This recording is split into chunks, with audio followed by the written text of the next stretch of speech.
नमस्कार, आप देख रहे हैं खबरों का सबसे विश्वसनीय और धमाकेदार बुलेटिन न्यूज ब्लास्ट और आपके साथ में विजेंद्र सोलंकी। सवाल यह है कि आखिर कब होंगे शिक्षकों के तबादले। अब लोगों की आस टूटने लगी है, उम्मीद टूटने लगी है। शिक्षकों और सिफारिश करने वाले विधायकों की आस, जानकार सूत्रों ने संकेत दिए हैं। जुलाई महीने के पहले सप्ताह में तबादलों में छूट मिल सकती है। इस बारे में शिक्षा मंत्री डोटासरा ने भी बाकायदा मुख्यमंत्री से बात की और जुलाई, अगस्त, सितंबर के 3 महीने के लिए सभी विभागों में तबादलों में छूट देने की सिफारिश की है। अब गहलोत अगले कुछ दिनों में इस बारे में फैसला कर सकते हैं और अगर ये फैसला होता है तो फिर इससे अध्यापकों को राहत मिलेगी। जो अध्यापक लंबे वक्त से ये इंतजार कर रहे कि तबादले में छूट हो, उनके तबादले हो पाए जहां वो चाहते हैं, क्योंकि कई तरीके की परेशानियां उनके सामने होंगी। किसी के परिवार में माता पिता अकेले होंगे, किसी के परिवार में किसी अलग तरीके की समस्या होगी, कोई खुद बीमार होगा और इसलिए परिवार के नजदीक आना चाहता है, कोई किसी जिले से दूसरे जिले में जाना चाहता है ताकि वहां उसकी समस्याएं कम हो सके।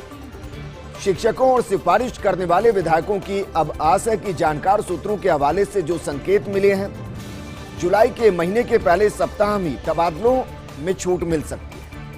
इस बारे में शिक्षा मंत्री डोटासरा ने बाकायदा मुख्यमंत्री से बात की और जुलाई, अगस्त, सितंबर के 3 महीनों के लिए सभी विभागों में तबादलों में छूट देने की सिफारिश की गई।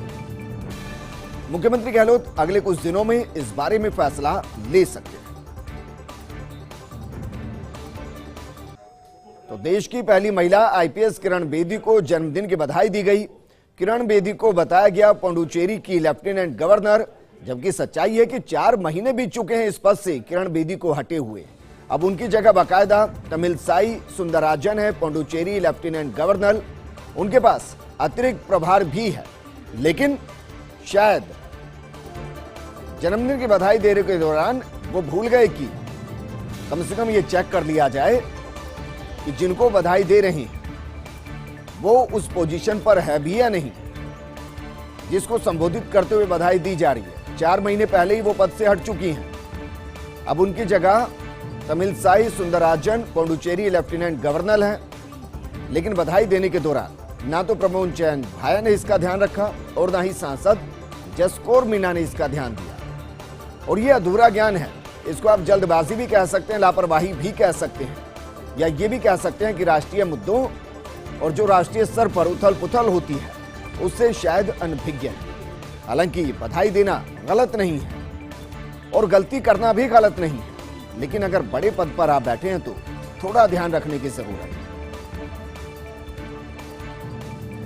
और बात करते हैं मुख्यमंत्री अशोक गहलोत के बड़े फैसले की। वित्त विभाग के प्रस्ताव पर मंजूरी दी है। राज्य सरकार ने लिया कर्मचारियों की बीमा पॉलिसी पर फैसला। साल 2016-17 और 17-18 के लिए बोनस का निर्णय लिया गया है। गहलोत ने मूल्यांकन की रिपोर्ट को स्वीकार कर लिया है। 2016-17 और 17-18 के लिए एंडोमेंट कॉन्ट्रैक्ट्स के लिए 90 रुपए प्रति हजार, आजीवन समाश्वासन के लिए 112 रुपए 50 पैसे प्रति वर्ष प्रति हजार की दर से साधारण जीवर्सरी बोनस देने की अनुशंसा की गई है। बीमा पॉलिसियों पर वित्तीय वर्ष 2015-16 के लिए भी की गई इसी दर से बोनस देने की अनुशंसा। अगला मूल्यांकन परिणाम घोषित होने तक भी इसी दर पर अंतरिम बोनस देना और यह तय किया गया। इसके अतिरिक्त टर्मिनल बोनस की भी दर 4 रुपए प्रति हजार रखने की अनुशंसा की गई।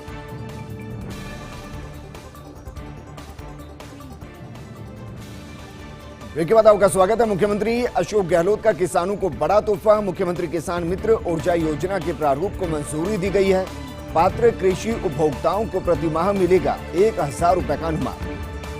अधिकतम 12,000 रुपए प्रति वर्ष दिया जाएगा अनुदान और प्रति वर्ष 1,450 करोड़ रुपए का वित्तीय भार इसकी वजह से आएगा। इस योजना का लाभ मई 2021 से मिलना शुरू होगा। इसके तहत विद्युत वितरण निगमों द्वारा जारी किए जाएंगे विद्युत विपत्र। द्विमासिक बिलिंग व्यवस्था के आधार पर पात्र कृषि उपभोक्ताओं को जारी किए जाएंगे। अनुपातिक आधार पर विद्युत विपत्र का 60% अधिकतम 1,000 रुपए प्रति माह देय होगा। केंद्र और राज्य सरकार के कर्मचारी और आयकर दाता कृषि उपभोक्ता अनुदान राशि के लिए पात्र नहीं होंगे। पात्र उपभोक्ताओं को अपनी आधार संख्या और बैंक खाते को योजना से जुड़वाना होगा। संबंधित उपभोक्ता के विरुद्ध विद्युत वितरण निगमों का बकाया नहीं होने पर ही अनुदान राशि दे होगी। बकाया भुगतान कर देने पर उपभोक्ता को अनुदान राशि आगामी विद्युत बिल पर दे होगी। योजना लागू होने के महीने से पहले की बकाया विद्युत बिल राशि को अनुदान में समायोजित नहीं किया जाएगा। यदि कोई किसान बिजली का कम उपभोग करता है तो उसका बिल 1000 रुपए से कम है तो वास्तविक बिल और अनुदान राशि की अंतरराशि जमा करवाई जाएगी उसके बैंक खाते में। इससे किसानों में बिजली की बचत को लेकर प्रोत्साहन होगा।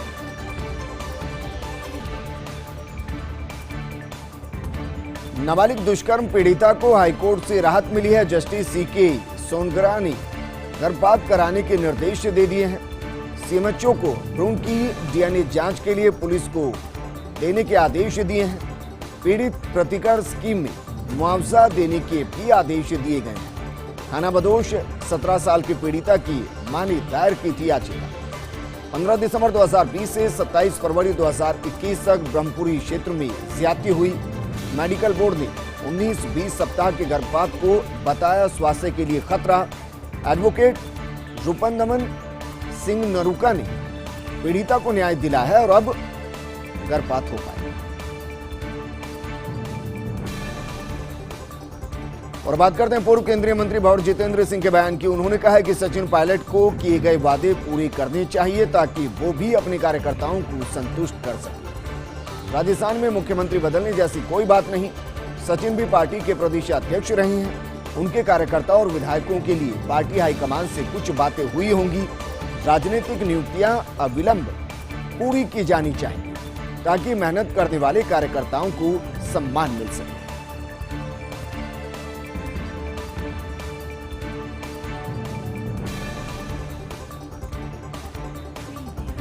राजस्थान में टिड्डी प्रकोप की संभावनाओं पर बड़ा अपडेट। कृषि विभाग ने टिड्डी दल के हमले को लेकर संकेत दिए हैं। संयुक्त कृषि निदेशक विजय पांडे ने बयान जारी किया और कहा कि फिलहाल ईरान में टिड्डी दल मौजूद है। ईरान सरकार टिड्डियों को नियंत्रण करने की पूरी कोशिश कर रही है। ईरान में मौजूद ये टिड्डी दल अभी बहुत छोटा है। ईरान के बाद ये पाकिस्तान के बलूचिस्तान जाएगा, ऐसी संभावनाएं हैं। ऐसे में टिड्डियों के भारत आने की संभावना बेहद कम है। लेकिन जो प्रकोप हमने बीते साल देखा है उसके बाद सवाल ये है कि अगर टिड्डी दल हमला करता है तो इस बार टिड्डियों के नियंत्रण के लिए व्यापक तैयारी की गई है, ऐसा कहा गया है। हालांकि जिस तरीके से टिड्डियां मल्टीप्लाई करती हैं, एक बार अगर वो अनकंट्रोल हुई तो फिर हालात बीते साल के जैसे हो सकते हैं। इसलिए उम्मीद कीजिए वक्त से पहले उनको रोक दिया जाए, मार दिया जाए। महिलाओं के वैक्सीनेशन को लेकर पूर्व सीएम वसुंधरा राजे का बयान आया। उन्होंने कहा कि वैक्सीनेशन में महिलाओं का पिछड़ना बेहद चिंता का विषय है। राज्य सरकार महिलाओं की वैक्सीनेशन की डोर टू डोर व्यवस्था करे। वैक्सीनेशन अभियान में महिलाओं की कम भागीदारी बेहद चिंता का विषय है। पुरुषों की अपेक्षा महिलाओं में संक्रमण का खतरा ज्यादा होता है क्योंकि पूरे घर की जिम्मेदारी उसी के कंधों पर होती है। परिवार में जब कोई बीमार पड़ता है तो उसकी देखभाल भी उस घर की महिलाएं ही करती हैं। महिलाओं के लिए वैक्सीनेशन की व्यवस्था डोर टू डोर होनी चाहिए। राज्य में महिलाओं के वैक्सीनेशन का अनुपात पुरुषों के मुकाबले 94% है। प्रमुख कारण कामकाजी महिलाओं का घर के कामों में व्यस्त होना। महिला सुबह से देर रात तक घर के कामों से फ्री ही नहीं हो पाती। वो वैक्सीनेशन लगवाने के बजाय परिवार की सेवा करना ज्यादा जरूरी मानती है। महिलाओं के वैक्सीनेशन पर ध्यान दे, उन्हें प्रेरित करे राज्य सरकार। और प्रदेश की महिलाओं से भी अपील की गई है कामकाज से समय निकालकर हर हाल में वैक्सीनेशन करवाया जाए। राज्य ने महिला नर्सिंग कर्मियों, आंगनबाड़ी कार्यकर्ताओं, आशा सहयोगिनियों, शिक्षिकाओं और महिला जनप्रतिनिधियों से भी आग्रह किया है। आसपास और परिचित महिलाओं को वैक्सीनेशन के लिए प्रेरित करने का आह्वान किया गया। इस बुलेटिन में फिलहाल इतना ही, लेकिन आप बने रहिए फर्स्ट इंडिया न्यूज के साथ क्योंकि खबरों का सिलसिला लगातार जारी है। नमस्कार।